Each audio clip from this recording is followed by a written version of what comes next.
आचक्ष्ममे महाबाहो त्वमेनं राक्षसोत्तमं यं दृष्ट्वा वानराः सर्वे भयात्ता विद्रुता दिशः।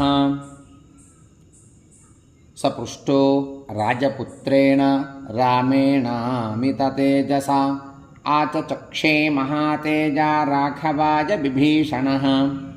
दशग्रीवो महातेजा राजा वैश्रवणानुजः भीमकर्मा मोत्साहः रावणो राक्षसेश्वरः। तस्यासीद्वीर्यवान् पुत्रो रावणप्रतिमोरणे वृद्धसेवी श्रुतिधरः सर्वास्त्रविदुषां वरः।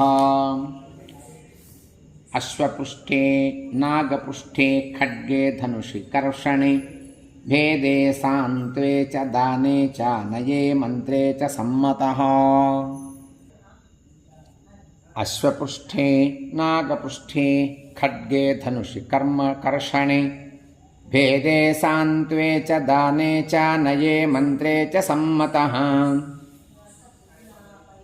यस्य बाहुं समाश्रित्य लङ्का भवति निर्भया तनयं धान्यमालिन्य अतिकायमिमं विदुः।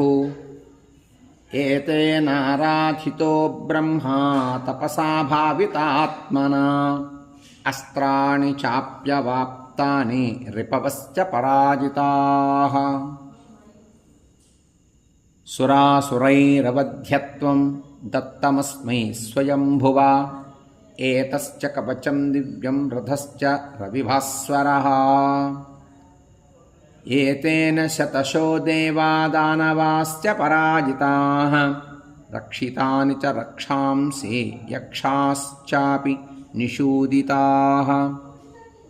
वज्रं विष्टम्भितं येन बाणैरिन्द्रश्च धीमतः पाशः सलिलराजस्य युद्धे प्रतिहतस्तथा।